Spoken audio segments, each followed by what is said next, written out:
everyone, this is Katherine from ourwhiskeylullaby.com, and today I am doing a live stream about finding out that you're anemic.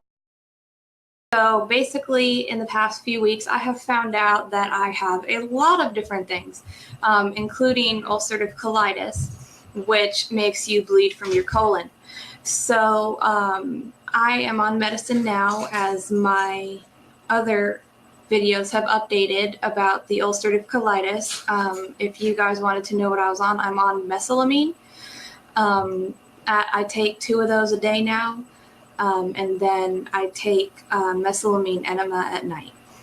But basically, because I have been bleeding for so long from the ulcerative colitis, when I went in to have routine blood work taken, which was just a CBC panel, the doctor called me and told me that I was very anemic. Normal blood levels range, I believe, from 11 or 12 and on up, and mine was a 6.4. So I literally have half of the blood that I actually need to have. So one of the ways that you can actually help raise your blood levels is getting blood. They suggested that to me, but for my own reasons, I decided I did not want to receive a pint of blood.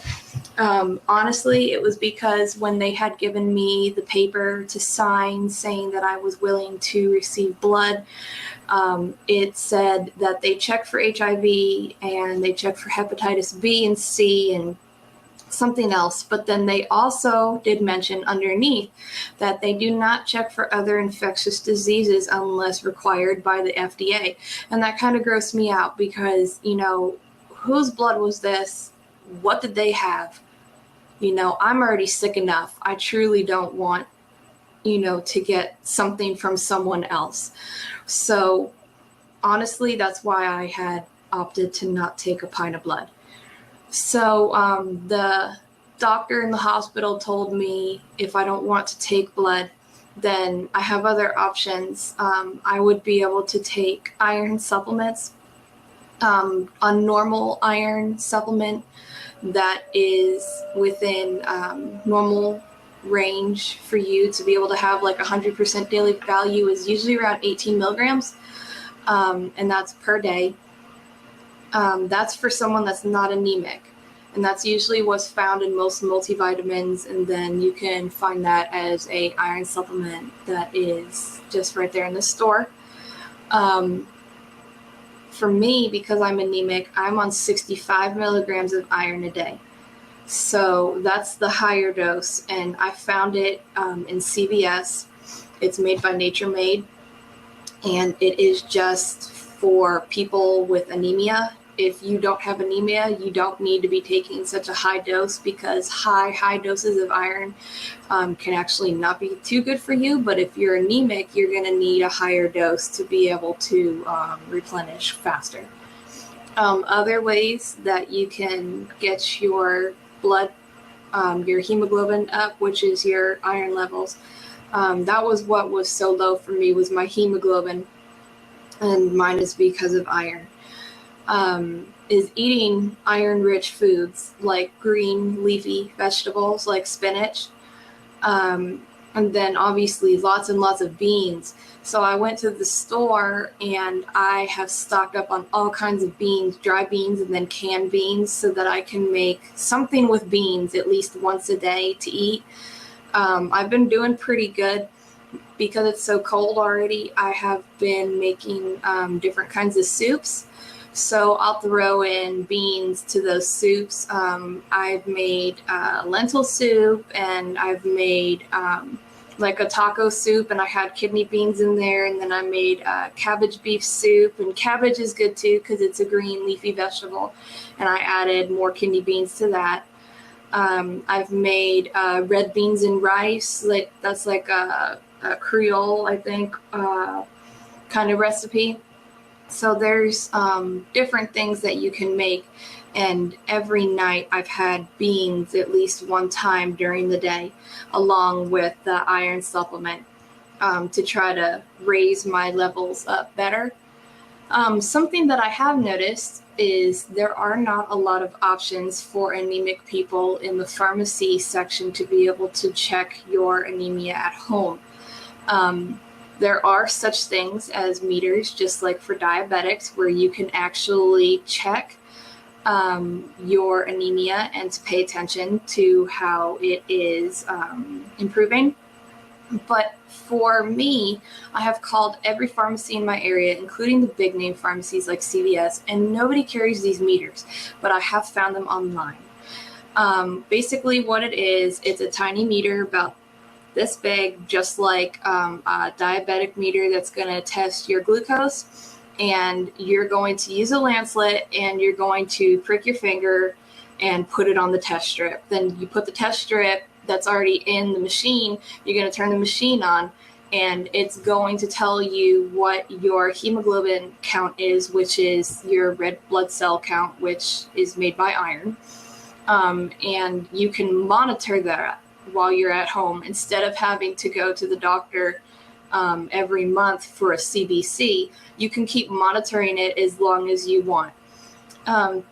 Let me see. Brian, is there any activity restrictions when first being diagnosed as anemic? The hospital didn't really give me any activity restrictions. Of course, I was having massive headaches, and headaches are a part of finding out that you're anemic. That can be a symptom. Now my headaches are gone, but I was having really bad headaches, so I wasn't really that active. And honestly, when you find out that you're anemic, you're usually already really tired anyways. And I do already have a low energy level. It's getting better, but they didn't give me any activity restrictions per se. But just based off of having anemia, you'll already have sort of your own restrictions of what you know your body can do. So Happy Life, how did you learn about the condition, online, etc.? Basically, I learned about anemia from the doctor. I had to ask them all kinds of questions. I asked them questions in the hospital, and then I went and researched online what kind of foods I can eat to try to raise up your iron levels. Different things like finding the meter. I had to find the meter online, which was what I was about to get to. And then the pills, I actually was referred about the pills in the hospital by the hospital doctor. After I left, they actually called me by the time I got home and told me to go pick up those pills. So I learned about those from the doctors and then online. So basically, back to the little meter. The one that I found on Amazon for about, I think, $75, and it comes with the test strips. All you have to really type in is hemoglobin meter into Amazon or anything that's like a search engine, and you'll be able to find some good ones. I would definitely check the ratings on them to see what other people have been saying. The one that I found on Amazon, I believe, has a 4-star rating, and it tells you other people's reviews on it, and everybody else that has reviewed it said that it was the closest to a CBC that they had actually been able to find for a meter. One person said that they took their hemoglobin from the meter earlier that week, and then later that week they actually had to go to the doctor anyways for a CBC, and it was maybe like 0.1 or 0.2 off. So it was very, very close, and that's what you're looking for. You need something that's almost as accurate as a CBC count for your hemoglobin, because you don't want to buy a expensive meter for it to tell you, oh, your hemoglobin's perfect, and then you go to the doctor that same week and they say it's like 7, and that's not good. So you're going to want to be able to check around and see. So those are the things that I've been doing for my anemia. There are different type of anemias, and mine is basically like a iron level. Mine is very low iron level. There's other type of anemias though, so make sure that you ask your doctor what type you have, because believe it or not, not all anemias are based off of low iron levels. So you don't want to just assume and start taking a bunch of iron, because high levels of iron can make you constipated. It can make your stool look black, and you actually can overdose on iron. So, and it even tells you on the bottle of the iron vitamins, that high levels of iron are not good, and that's exactly why they don't even put iron in children's vitamins anymore. So I hope this really helped you guys out. I've never been anemic before in my entire life. So usually when they come in and like they prick my finger to check, it's always perfect. It's always about 12 something. But because of having ulcerative colitis, I had been continuously bleeding since July. I finally stopped in October. But I was going to the bathroom 30 plus times a day, and it was always bloody.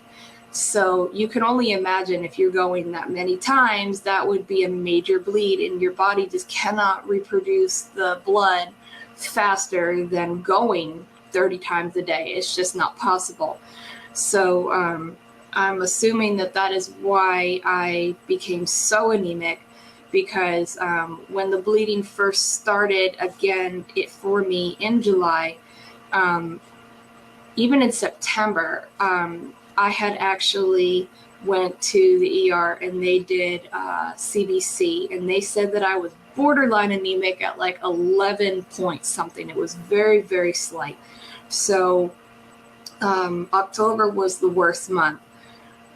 So I think that's how I got so anemic, because I started having to use the bathroom even more often, and I was in so much pain. So I think it just dropped so quickly, and I just got so weak. I had lost more than 20 pounds in that 1 month. So I think that's probably how it got really bad really quickly. It just got really out of hand. But I hope this really helped you guys out. Remember to ask your doctor what kind of anemia it is. If it's iron, take iron supplements. You can also do iron infusions, but your doctor would have to okay that. And that's basically when they do an IV through your arm. I think it takes like 4 hours for them to do, but it's direct iron straight through you that absorbs better than the pills. And then to eat dark leafy vegetables, of course, beans, meats. I really don't really have a supplement other than beans if you're vegan, but meat has iron in it too. So if you're not vegan, then you can eat the meat. And then if you want to be able to test it at home, I would definitely suggest trying to find a hemoglobin meter, so that you can actually test at home and keep track. And that's actually really good for your doctor to see, because then they can see if it's going up or if it's just staying the same. My doctor wants me to come back to her office in 3 months so that she can go ahead and retest, because when you're on the iron pills, it takes longer for them to be in your system for you to actually see a boost in your iron. So it'll take about 3 months. So I'll be back there in February, but I don't want to wait that long to know if it's working or not. So that's why I wanted to have the meter, so that I can keep testing at home. And then also something else was, I have been drinking a glass of orange juice every day. And I had read in a comment somewhere on a forum about anemia, where this one person, they had their blood count was 6.3. So that's basically right there around mine. And they said that they did not want to have the blood for the same reasons as me. And they decided that they were going to do the iron pills. And they started doing the 65 milligrams of iron each day with a glass of orange juice. And they said within 3 months they were better. So I figure, it can't hurt. So I'm doing pretty much everything I possibly can to be able to raise my iron levels again. And also, I'm not eating processed foods. I've laid off all that stuff again. I was trying to eat whatever I could after I stopped bleeding, basically to try to gain some of that weight back, because you could see my rib cage, because I had lost more than 20 pounds when I was sick, and I was already pretty skinny anyways. So I've tried to eat whatever, even like pizza, to try to, you know, gain a little bit of that weight back. And I was able to gain the weight back, but now my iron levels are all messed up. So I've had to lay off that stuff. But I hope this really helped you guys out. And if you guys have any questions, I would definitely tell you to shoot me an email. Just go to my website, ourwhiskeylullaby.com, and just go to the contact me page, and I can tell you if you guys need updates on how I am or anything that else I'm doing. Okay, bye.